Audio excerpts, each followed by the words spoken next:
SCI Graterford stands northwest of Philadelphia, a massive stone and concrete complex built to confine the most serious offenders in Pennsylvania. For decades, it operates as the largest maximum security prison in the state. Its size defines everything that follows. From the moment inmates arrive, the scale overwhelms systems designed for control, safety, and supervision. Graterford opens in 1929, designed for a different era of incarceration. Its layout reflects early 20th century thinking, with long cell blocks, narrow corridors, and limited lines of sight. Over time, the population grows far beyond what the facility was built to handle. Cells intended for one inmate hold two. Common areas strain under constant use. Staff must manage thousands of incarcerated men inside an aging structure never meant for such density. This documentary examines how that reality shapes daily life behind the walls. If stories like this matter to you, consider subscribing, because understanding how prisons like this function explains how the system reached this point. At its peak, SCI Graterford houses well over 3,000 inmates. The population includes individuals serving long sentences for violent crimes, men with histories of assault, and prisoners with nothing left to lose. Managing this population inside an outdated facility becomes a daily challenge. Overcrowding is not an occasional problem. It is the baseline condition. Overcrowding affects every function of the prison. Housing assignments become compromises rather than choices. Inmates are placed together based on availability, not compatibility. Tensions rise quickly. Conflicts that might have been contained in smaller units spread through entire blocks. When violence occurs, response times are slower simply because of distance and numbers. The design of Graterford makes supervision difficult. Officers cannot see deep into cell tiers. Blind spots are common. Narrow walkways restrict movement during emergencies. When an incident starts, it often escalates before staff can intervene. Control depends heavily on routine and compliance rather than physical design. Violence inside Graterford is persistent. Stabbings, slashings, and assaults occur regularly over the years. Many incidents never make headlines, but they shape the internal culture of the prison. Inmates expect violence as part of daily life. Officers work under constant threat, knowing that routine tasks can turn dangerous without warning. Gang activity adds another layer of instability. Multiple prison gangs operate inside the facility, competing for control over housing units, contraband routes, and influence. Alliances shift. Conflicts flare. Gang-related violence drives many lockdowns and disciplinary actions. Managing these groups requires intelligence, staffing, and coordination that the prison often lacks. Contraband is a continual problem. Drugs, weapons, and prohibited items circulate through the prison despite searches and security measures.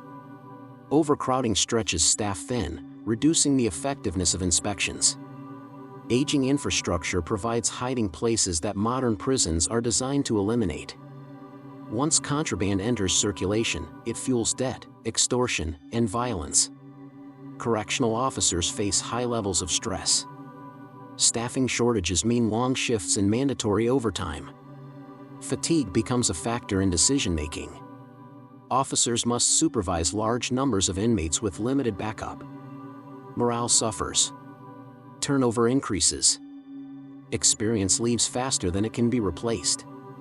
Assaults on staff are a serious concern. Officers are attacked during cell extractions, routine movements, and spontaneous altercations. Each incident reinforces the perception that Graterford is difficult to control. Safety procedures tighten, but restrictions also increase tension among inmates, creating a cycle that is hard to break. Lockdowns become frequent. Entire housing units are confined to cells for extended periods following violent incidents or security breaches. Lockdowns disrupt schedules for meals, medical care, and programs. Inmates grow frustrated. Stress builds. When movement resumes, unresolved tensions often remain. Programs exist inside Graterford, including educational courses, vocational training, and religious services. However, access is inconsistent. Overcrowding limits space. Lockdowns cancel activities without notice. Waiting lists grow long. Many inmates spend large portions of their time idle, a condition known to increase frustration and conflict. Healthcare delivery is another challenge. Thousands of inmates require routine and emergency medical care. The physical plant struggles to support modern healthcare needs. Movement to clinics requires escorts and coordination, which are harder during lockdowns or staffing shortages. Delays become common, adding to inmate grievances. Mental health needs are significant. Many inmates suffer from diagnosed psychiatric conditions.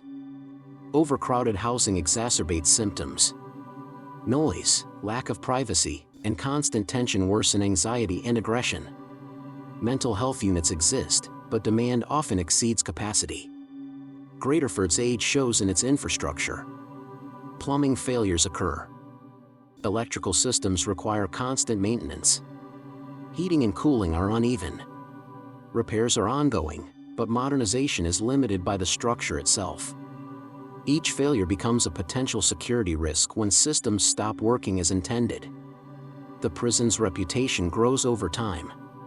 Among inmates, Graterford is known as a hard place to serve time. Among staff, it is seen as one of the most challenging assignments in the state system.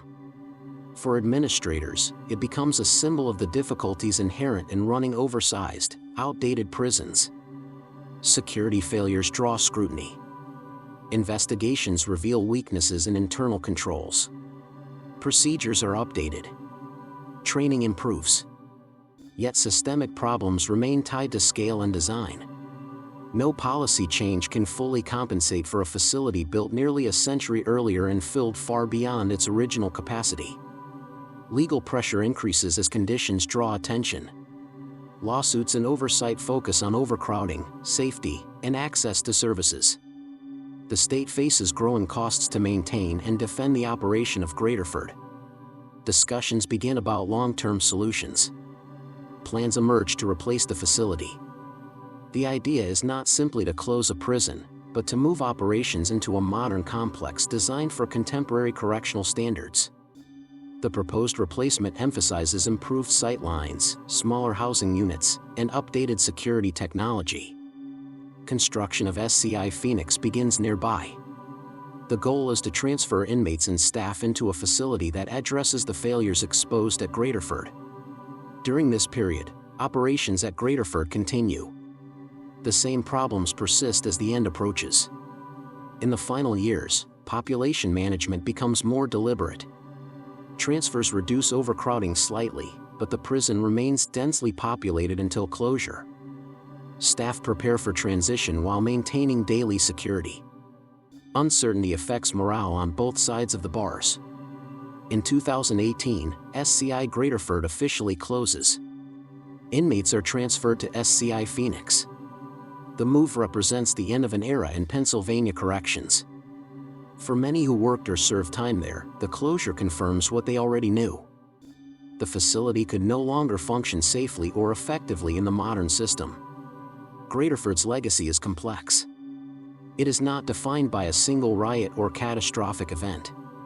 Its notoriety comes from accumulation. Years of overcrowding. Repeated acts of violence. Persistent security failures. Constant strain on staff and inmates alike. The prison demonstrates how size can become a liability. Managing extreme populations inside an outdated structure increases risk at every level. Design flaws magnify human behavior. Small conflicts become serious incidents. Routine operations become dangerous.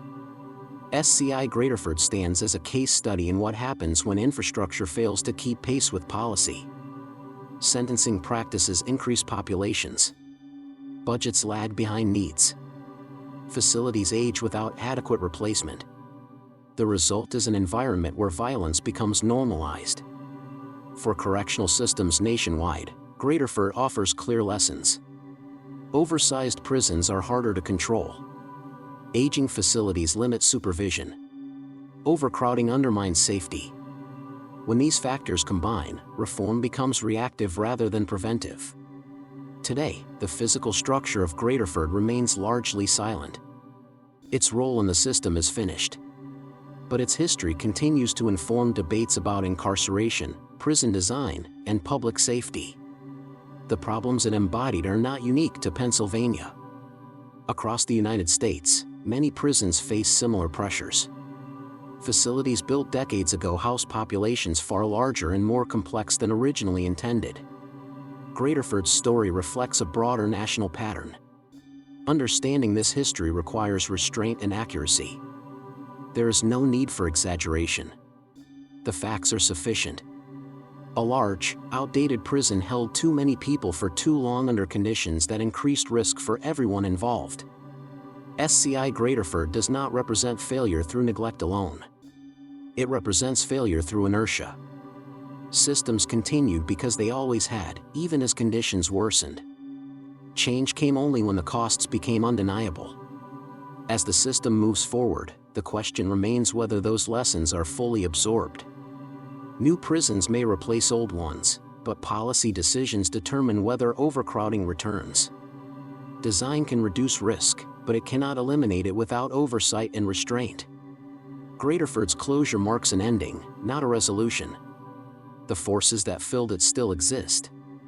Its history serves as a warning. Large-scale incarceration without proportional investment leads to predictable outcomes. This is the reality behind the walls. No dramatization is required. The record speaks clearly. SCI Graterford becomes notorious not because of one moment, but because of decades of accumulated strain.